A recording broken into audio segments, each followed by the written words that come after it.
beberapa yang harus memang kita persiapkan. Salah satunya juga mungkin nanti dari bagian pemberdayaan atau CEO ataupun kadernya mungkin nanti harus paparan juga ya. Itu berapa jumlah HPS yang ada di Kecamatan Bumbu, juga yang lain-lainnya mungkin nanti silakan dari CEO dulu. Ayo Bis. Ya Bu, untuk kasus di Kota Bandung sendiri kan sekarang hampir ada 10.000 kasus dan peningkatan kasus tiap tahunnya tuh 300 sampai 400 dan untuk kasus yang memang ditemukan ya 10.000, tapi untuk yang Kota Bandungnya sekitar 7.000 dan 22% dari kasus itu kebanyakan ya Bu terkenanya tuh ibu rumah tangga. Jadi kan sebenarnya banyak stigma dari masyarakat itu bahwa yang bakal menularkan itu dari populasi beresiko, tapi ternyata kan banyak faktor sih Bu kalau menurut saya, karena banyak sekali.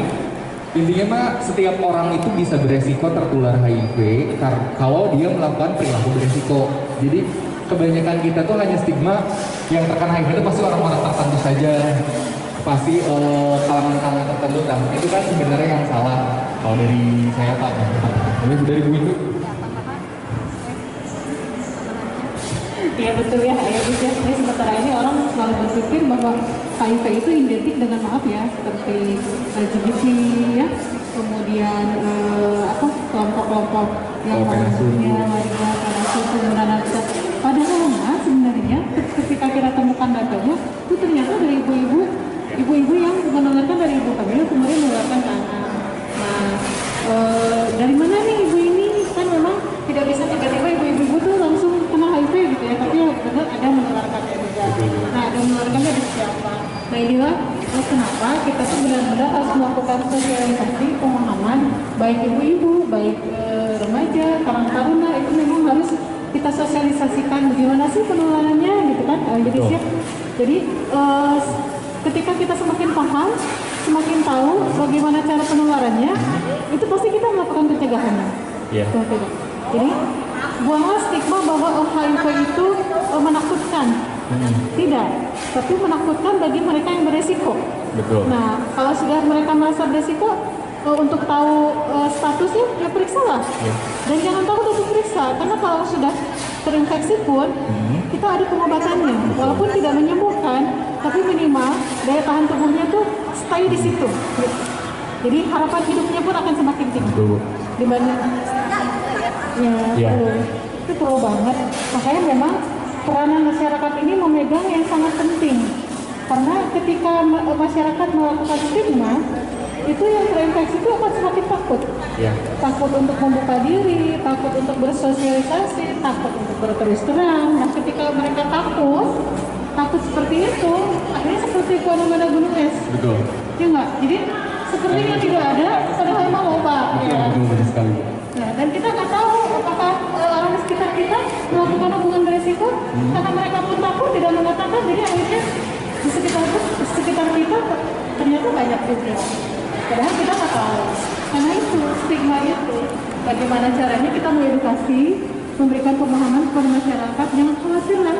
Kalau yang sudah terpapar sudah, jangan ditambah. Kalau yang sudah air, ya sudah. Tapi jangan sampai air itu kemudian menyebabkan kematian. Karena tujuan pemerintah yang 2030 tidak ada tambahan yang terinfeksi, tidak ada kematian, kemudian berhenti stigma. Ya betul ya? Betul. Kalau saya dari warga Kodere sendiri ya, kader sebagai kader, yaitu setelah mendapatkan pelatihan gitu ya, jadi semakin terketuk apalagi dengan berita yang banyaknya ibu rumah tangga, itu yang saya makin terketuk hatinya untuk bisa ke masyarakat itu, aduh jangan sampai gitu ya, bertambah lagi. Makanya selalu saya sebagai WPA kecamatan terus menginformasikan juga sampai ke tingkat bawah, tingkat posyandu kan itu banyak yang tadi itu ibu balita ya khususnya. Jadi tadi yang dikatakan jangan sampai stigma itu di ibu rumah tangga di ibu balita itu betul-betul jangan takut lah gitu ya, jangan dikucilkan, jangan takut. Jadi penularan itu tidak seperti penularan tadi yang lebih mudah seperti sekarang HIV, COVID, TB gitu kan. Kalau HIV sendiri penularannya nggak terlalu ini sih, cuman kalau lebih ke kita lebih waspada kelihatan banget gitu ya. Jadi itu semakin saya sebagai kader semakin terketuk hatinya untuk betul-betul membantu dalam program ini. Itu mungkin rasa tanggung jawab ya Bu ya. Khusus HIV memang yang perlu masyarakat paham itu penularannya seperti itu. TB juga seperti itu. Jadi kita tidak bisa mana yang lebih penting karena setiap penyakit itu memang harus ditanggulangi gitu ya. Begitu ya, kayak di sini. Dan kemudian satu info juga untuk yang mau menikah itu sekarang sudah diwajibkan untuk pemeriksaan menyeluruh baik itu HIV kemudian tes yang lainnya sehingga diharapkan ketika memulai kehidupan baru dalam pernikahan itu kan pasti tujuannya punya keturunan ya. Nah, ketika kita sudah tahu status kita, bagi yang ternyata positifnya HIV, karena kita kan sedang bicara HIV ya, jadi kita bicara HIV-nya. Jadi ternyata misalnya pasangannya ada yang terinfeksi HIV, itu jangan langsung memutuskan untuk kemudian tidak jadi menikah karena itu. Tapi bisa didiskusikan karena sekarang pun bagi yang mereka punya terinfeksi HIV itu kemungkinan besar bisa menikah dan mempunyai keturunan yang tidak HIV. Asal tahu ilmunya, asalkan berobat dengan rutin. Ya betul. Makanya minum obatnya ARV ya. Ya makanya itu perlu sosialisasi yang gencar tuh perlunya di situ. Ya jadi yang sudah terinfeksi HIV bukan dielok dulu. Masih kita masih bisa untuk cara-cara yang lainnya yang tetap masa depan masih bisa kita raih. Ya.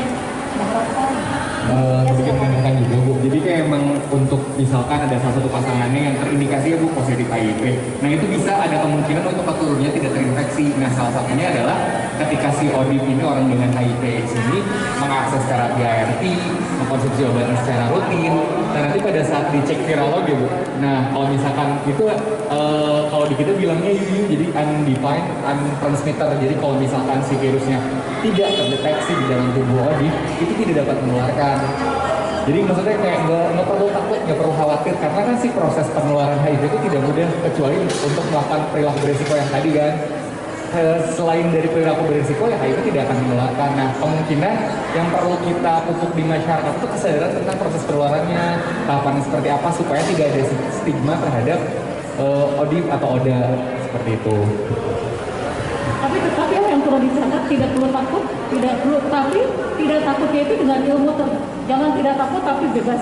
Kemudian saya tidak takut HIV, jawab perlu tidak seperti itu. Tidak takut tapi dengan ilmu. Ya. Silakan Bu Yanti. Jadi gini ya kan, saya pernah punya kasus nih, kebetulan teman saya.